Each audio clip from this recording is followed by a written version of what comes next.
Hello, everybody, and welcome to Behind Closed Doors, what it really takes to hit seven figures in your business. I am chatting with fellow redhead and amazing entrepreneur Danielle Miller, who is also a best-selling author of Smarty Pants Branding and a go-to resource for anyone who wants to brand, market, really sell their business through the images, through the way that your website, your branding presents. She's a genius. She's been doing this a long time. And so we are honored to have you here today, Danielle. Thank you so much. Well, thank you for having me. I appreciate that amazing introduction. It is my total pleasure. Total pleasure. So Danielle, Yes, ma'am. tell us a little bit about I'm going to jump straight to it. What is branding? It's a word we hear all the time. I feel like it's misused quite often. Tell us what branding really is. Oh, now you're going to get me on my soapbox. Good. Let's start off right. Right. So first of all, there's a difference between a brand and branding. And that's the biggest challenge that I see entrepreneurs, particularly women entrepreneurs, facing, is not really understanding what the difference is. So your brand is really all the inner elements that you need to get clear on. So things like your why, your purpose, your vision, your message, how you want to position yourself, your core values, all those internal things sort of, under the hood.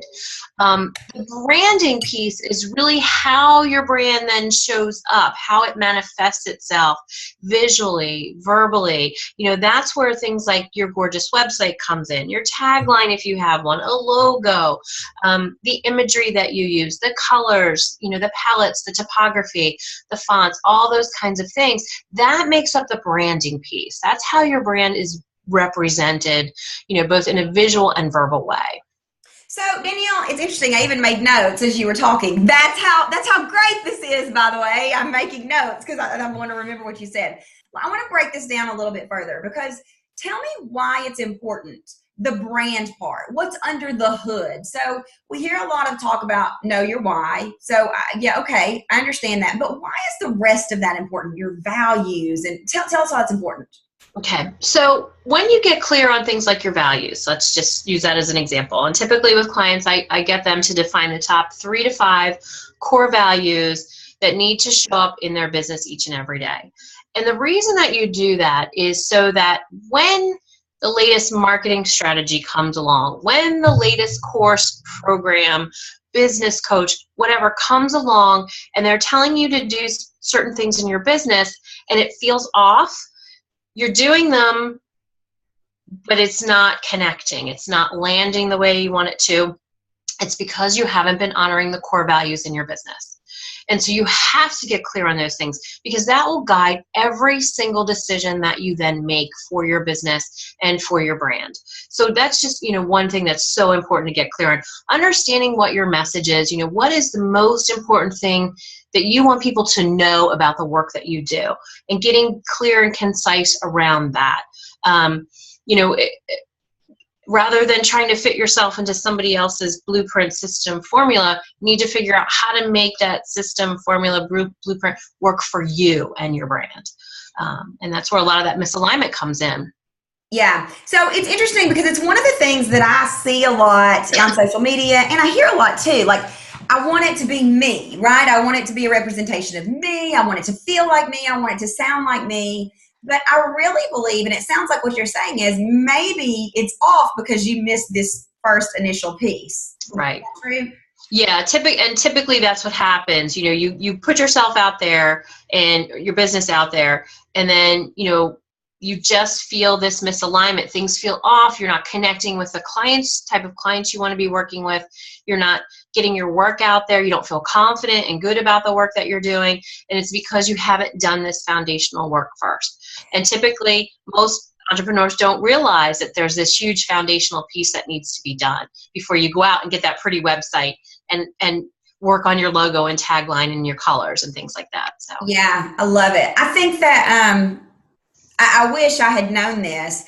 Even last year when the whole Periscope craze was going on, we my social media manager put together an excellent plan, and I was so excited because we were going to try to make $10,000 selling on Periscope. And I sat down to do it, and thank God I know what intuition is, because I was just like, no, I'm not doing this. Like, it's just too loud and too much. Nothing wrong with people who do it. It just wasn't in line with my values and where I was at the time. It was Christmas. I wanted to be with my family. I didn't want to be screaming and hollering and whooping about stuff. I wanted to have ease, and that, you know, and that is very much part of my brand, is stepping away and having some ease, even though it hasn't shown up for a while. So I wish I had known this. I think that it would have enabled me to be successful even faster. Mm-hmm. Yeah. Yeah. And that's typically how it is. Yeah. I'm sorry. Go ahead. What did you say? No, and that's typically what happens. You start to realize that, you know, you can't just keep trying every marketing fad and strategy and social media thing. You make yourself crazy. And you dilute your brand because you're so scattered that you don't have this clear, concise message. So, you know, that, yeah. What happens when you dilute your brand, when you don't have a clear, concise message, what happens on the receiving end with your potential customers? What happens? Well, you know, they don't know what you stand for, you know, first of all. So they don't know if you're right for them.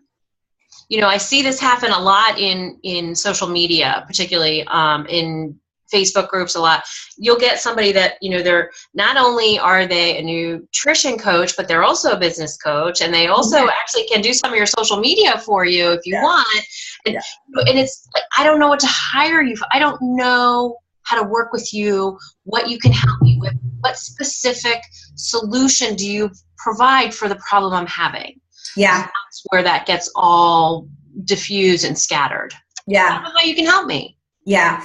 Yeah. I think also, and I don't know, I don't think people do it maliciously, but I think. No, they don't do it intentionally. Yeah. They don't do it intentionally. But I think a lot of times, you know, you experience some success and you think, oh, I can help with this. I can help with this. But really, in my opinion, you're not doing anybody a service by doing that. Like, let them go hire the expert for branding, even if you have a brand that people want to emulate. Because if you didn't do it yourself, then, I mean, yeah, you may know some stuff. I've learned some stuff about accounting. Yeah. I started my business. You sure as hell don't want me doing your taxes. Don't want me anywhere near your books. Right. I mean, I know more than the average person just because I've been in business for so long. Doesn't mean I'm an expert, right? Right. Exactly. So why do we get so wrapped up around, and I'm talking to myself here, but why do we get so wrapped up around the visual images and what it looks like? And when you go, what is it? Is it just me? What is that? So I think a lot of it is, you know, again, we all have these role models, these people that we look up to. We have, you know, these brand crushes that, you know, we see this lifestyle that they have, and that's being portrayed through their imagery, through their brand vibe. And naturally, you know, we're like, I want that. It's what I want. It's exactly what I want.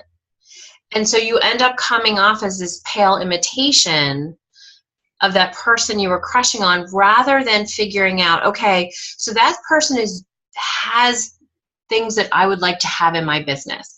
How can I take those elements and make them my own, and make sure that I'm showing up as me full on? And you get a lot of, and it's just, again, you know, business coaches, again, they have some branding background, you know, they've been working through some of these things, but they'll tell clients, okay, well, you need to do this. This is how you need to, you know, what you need to show up as. And it may not truly represent you. And, you know, like you said, I love your example too, because I think when you had the one time you rebranded, you had somebody who said, well, I thought you were like a life coachy mommy blogger. Yeah. Because you have this beautiful brand of you with these warm autumn colors in the leaves and looking so gorgeous. But I didn't know that you were a sales coach. I didn't know that's what you did. So, you know, I think there's very well-meaning, well-intentioned ideas behind that. But you have to get clear on how you want to be perceived and how you want to position yourself and your business. You have to. So, and I still struggle with that. Somebody said to me recently, you look like a life coach. And I'm like, golly, it's just nothing wrong with life coaches. Just, again, you don't want to hire me to be your life coach. So It's interesting though. I'm going to tell you something, Danielle, that just was a big aha for me 2 weeks ago. And I've been doing this a long time, and I just realized how I was sabotaging my own brand. And I bet there are a lot of people out there watching or listening who do the same thing. So we've rebranded again. I joke that I am a branding whore, which is not what I teach. I don't recommend that. People want to see consistency. So I realize the paradox here, but I'm working on it. It's all a work in progress. But regardless, I said to someone, I still don't feel like, we were talking about something about the brand, and I was talking to a confidant, and I said, I feel like the images still aren't exactly portraying what we want it to portray. And she said, and that's all you need to tell your branding person. Where I get wrapped around the axle is I try to tell them what should be there. I think I'm helping. So, for example, let's say I think the image on my homepage isn't the appropriate image. Like, I look at it and I'm like, I don't know why, it's just not right. What I then try to do to be helpful is, let's try this, let's try this, let's try this, let's try this. And it's like somebody who is colorblind trying to stick something on a page, but I didn't know this. So my confidant said, Kendrick, your job, you're making their job harder. Your job is to say, this doesn't feel right to me, and here's why. I'm not sure that people take me as a serious businesswoman when they see me posing like this. What are your thoughts? How do we change that? But what I do is I go through all the images, and I'm like, oh, I look pretty there. And oh, they touched me up real nice there. Let's stick that in here. Yes. Well, what you have then is, the branding person or the whoever has put it all together, you've messed up the vision of how everything flows, right? Yeah. Am I making sense here? Absolutely. I mean, even I ask for feedback, objective feedback, when I'm in the as my brand is developing, because I'm inside my brand. I can't see it. You have blinders, you have brand blinders on when it comes to your own brand. That's exactly what you have, because you're so inside of it, you cannot see the big picture. Yeah. And on top of that, yes, your brand is always going to grow and evolve. It's dynamic. It is not a static thing. There's a difference in a brand refresh or a brand shift and still maintain consistency with your message and your positioning. Yeah. So that's really key as well. Your message really hasn't changed. You really believe, that women can sell and have successful businesses and have anything that they put their minds to. That hasn't changed. Yeah. Just how you're positioning yourself to express that. Yeah. Yeah. It's just so interesting to me when my friend said that, I was like, oh, I'm telling them all the ways to fix this. Just like if somebody hired me to teach them selling and said, this doesn't feel right to me, here's the way I want to do it. And I'd be like, oh no, sweetheart, that's not how this works, right? But I didn't realize I was doing the exact same thing. And I thought it was out of helping. I thought it was out of trying to show what I was going for, but I don't know any of this stuff. Yeah. So I think that it's interesting. You need to really pay attention to, in my opinion, anybody you're hiring, make sure they're an expert. There are a lot of people out there saying, I can help you with this, and I can, just like what you referenced. But you need to make sure that you can hand it off to them and feel comfortable doing so. And if you don't, then there's a problem. If you need to always tell them how to fix it, then there's a problem. Would you agree? Right. Absolutely. That's not your job. That's not your role. And that's why one of the things with clients is, that they get a brand style brief, which has everything conceptualized, encapsulated, everything there is to know about you and your business in this document that you can pass on to your creative people and say, who I am. This is how my business shows up. Bring me something that represents that visually. So I want to talk about that now. So brand style brief is something that I actually just learned about from Danielle this year. And when I heard about it, I was like, wait, you do what? You've got to get a megaphone out and let the online world know that this is available.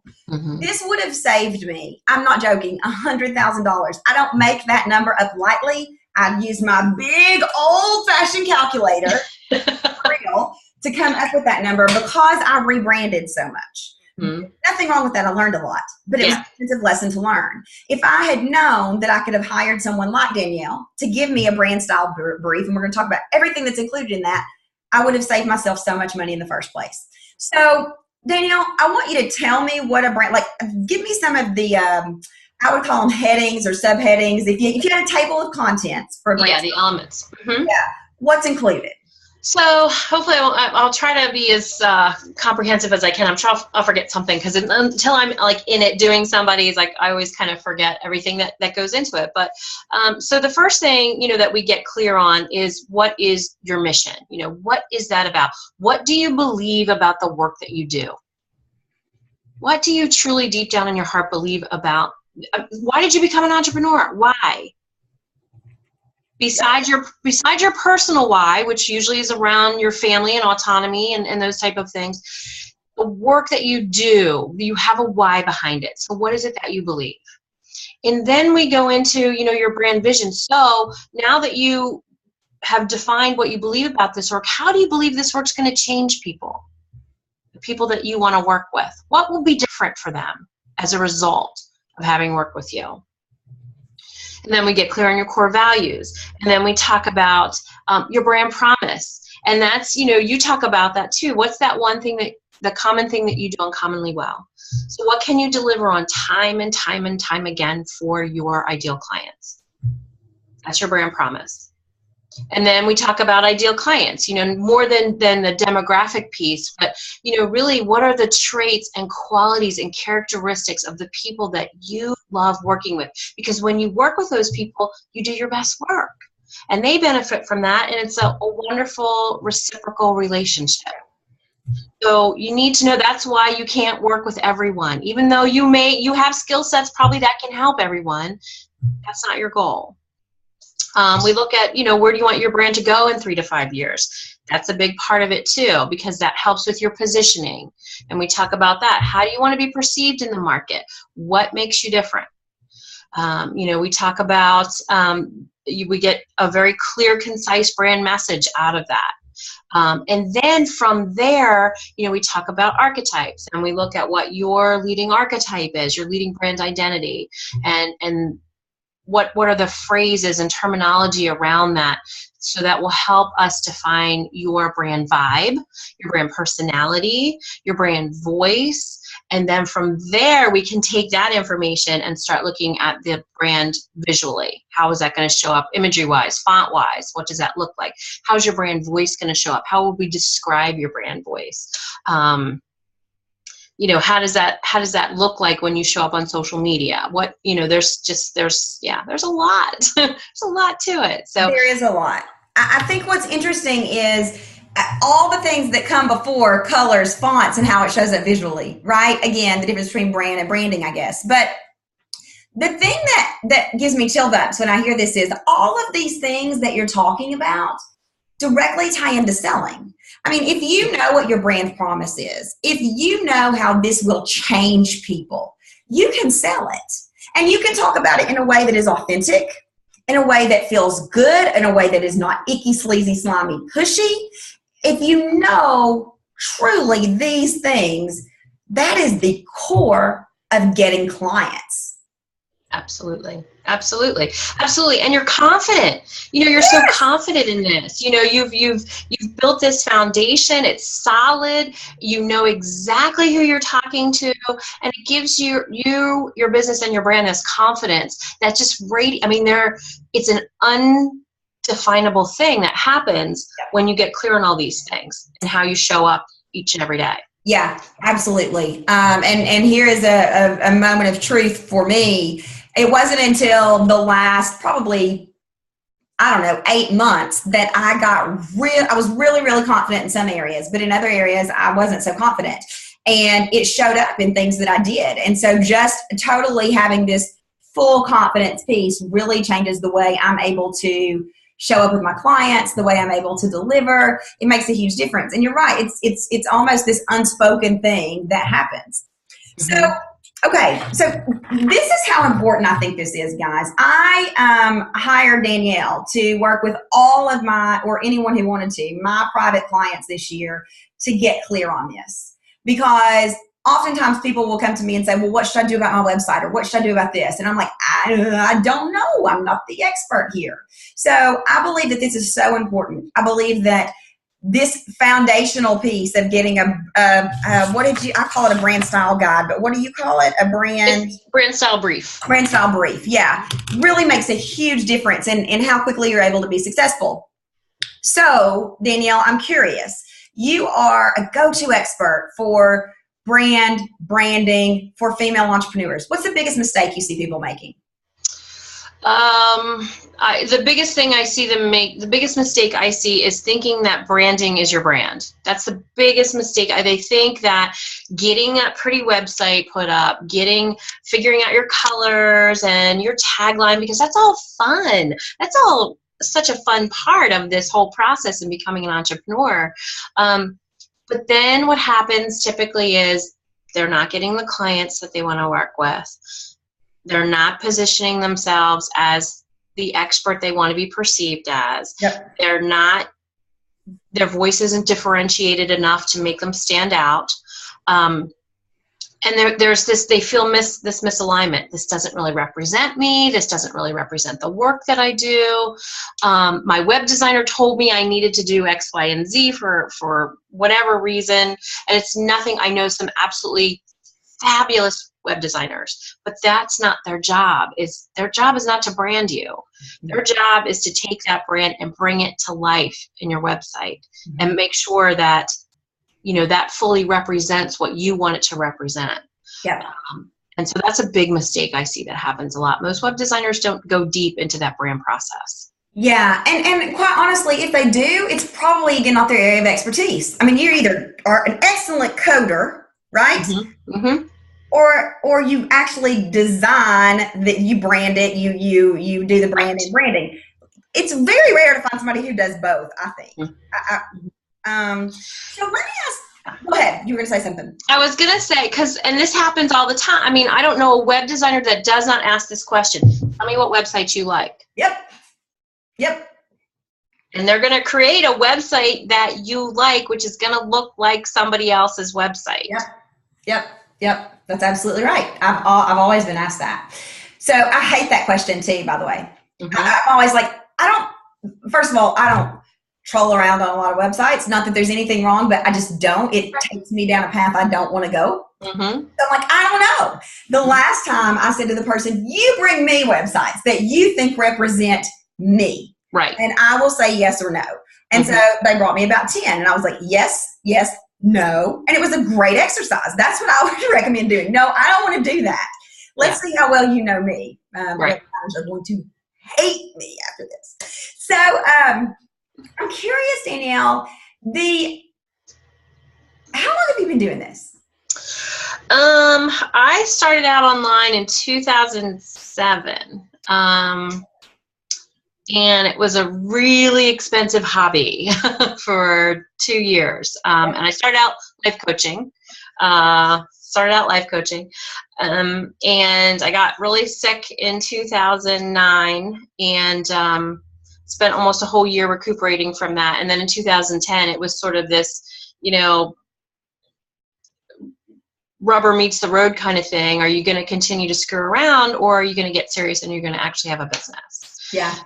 And again, I one of my supporting archetypes is a sage, so I always want to have another course, another program, another certification, another thing to learn so that I can back up my credentials and my expertise. And I took I was going into career coaching and took a course, and that was really where the personal branding piece came in, and it was just like this huge light bulb went off over my head. And I was like, oh my gosh, this is exactly what I want to be doing, is helping people get clear on that. Why? Because that's where everything starts. Yeah. It all starts with that vital foundation, brand foundation. It all starts with that. And when you know yourself and you have that self-awareness, it just opens the floodgates for you. So this is a really female analogy, but that's okay because everybody watching this mostly is going to be females. Mm-hmm. But I think about what you do almost as like the magic that happens in the creation of life. So there's so much that goes on when you're pregnant that you don't know about. You don't feel, those of you who've never been pregnant are like, what's she talking about? But you don't feel the baby for, in the first however many weeks. You may be sick, but you don't know what's going on. But it's the foundation for a healthy child. It's the foundation for everything that you're excited about. And that's what I feel like, again, a brand does. It is the magic that goes on that brings your business to life. It brings the branding to life. But the brand is the clay, the mold that has to be worked with in order to get everything else to fall into place. Right. It's the strategy piece. I mean, and that's my will. I love the strategy, creativity piece. I love the dichotomy there. But the brand is the strategy piece. The branding's the creativity piece. Yeah. You have to get clear on the strategy first before you start the creativity process. You have to. You're going to cost yourself a lot of money if you don't. Exactly. So, Danielle, you have started these things that I am in love with called coffee break sessions, right? Mm-hmm. Yeah. Tell us, Danielle obviously loves coffee. You've seen her drink. Yes, I've seen coffee. And so I thought these sessions were branded. Amazing. Tell us what a coffee break session is. So a coffee break session is just a little break for you and I to get together and talk about your brand. It's a 20-minute session. It's completely free. I have, my core values, and it's not a sales pitch. It's just a chance for you and I to talk about what your leading brand identity is. You take the quiz, you come to me with that, and I talk about how that's showing up or not showing up in your brand, what I see. For example, I just did one not too long ago with a client, and she was an alchemist, leading brand identity. But everything that she was talking about on her website was all geared around explorer, archetypes, was all the languaging. I mean, it's very specific on how this shows up, and it wasn't resonating with her ideal clients. And so that's just one example, of what we can talk about on a coffee break session. But it's just a short little brand break for you. We'll look at what your brand's going on with your brand.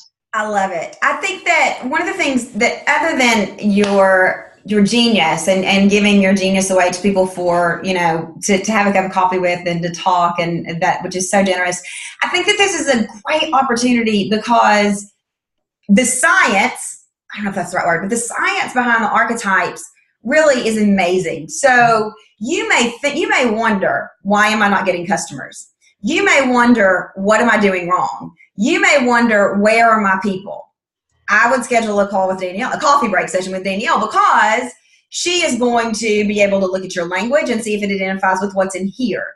Her brand identity quiz, it's also almost like magic. It goes in and it pulls out who you are inside and are you communicating that way. And you may think, I've got this covered. But I'm here to tell you, it is always fascinating to me when I am able to do this with Danielle, because it's so interesting that, well, Kendrick, you're talking like a whatever here and you're actually a whatever, or how it changes over the years, how your archetypes can change. So maybe you've been in business and run a really successful business for a certain amount of time and things have sort of, they're just sort of, copacetic and moving along. Maybe your archetypes have changed. Maybe you need to change the way you're speaking to people. Right, exactly. Typically, you have a leading archetype and you have two supporting ones, and those sometimes can slide back and forth a little bit depending upon where you are, business-wise, what's going on, what you're doing. So, and in case you're wondering, Kendrick's a heroine archetype. So, and it's definitely, you can definitely see it now in her brand. Yeah. Yes. I want to come in and rescue everybody. Yes, you do. Take charge. Goodness. So, okay. Danielle, if you could give people one piece of advice about their brand, not their branding, what would it be?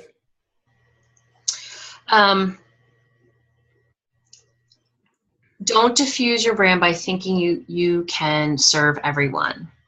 I think that's the biggest thing that I see. I know if anybody emailed me tomorrow, I could help them with something. I'm sure of it. I have enough life experience now and things.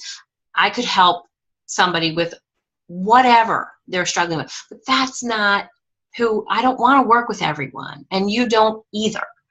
So really getting clear. Everything that you do, every person you work with, you should be taking notes on. You should be looking at what is it about that person that lights you up when you work with them? Yeah. Write those things down. Get clear on those, because it will help you with your languaging, it will help you with your positioning, and it will help you be able to stand out for your right people.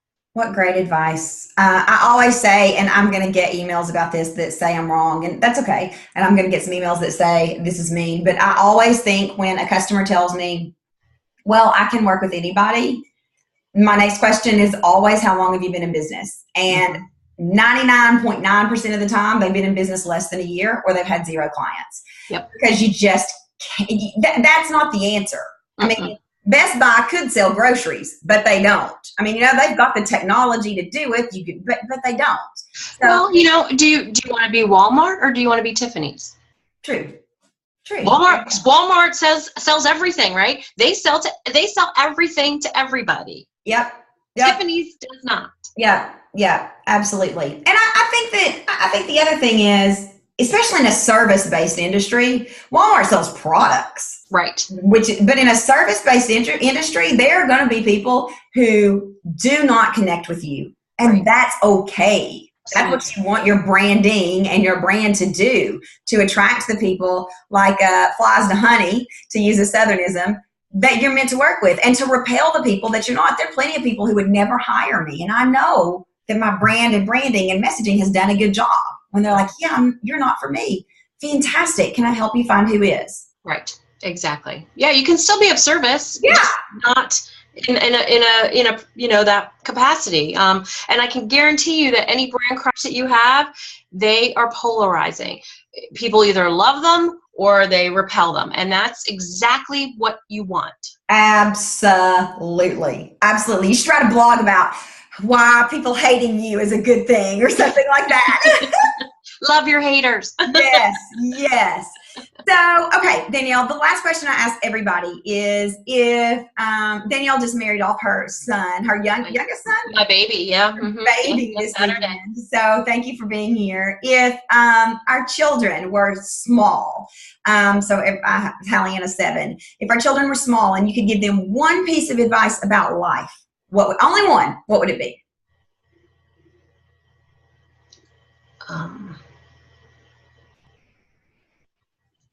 Love yourself first. Oh, awesome. I'm reading this book called You Are a Badass, and I'll need to remember who the author is. Wait, actually, I'm going to give credit right now. Hold, please. Jen Sincero. Yes. Mm-hmm. Oh, my gosh.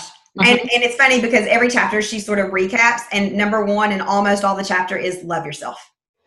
And it's amazing. So I think that is, what a great piece of advice. The reason that I ask people that is because I feel like those are the intangibles that help people get to their first whatever milestone, 6 figures, first client, first 7 figures, whatever, those intangibles that we don't talk about. Yeah. So, for me, it's believe, and everybody knows that, but love yourself is absolutely one of those things that if you're not doing, you're not going to hit those milestones that you want to reach. Anything else, Danielle? Where can people find you? How can they schedule a coffee break session with you? Well, you can go to daniellemiller.com.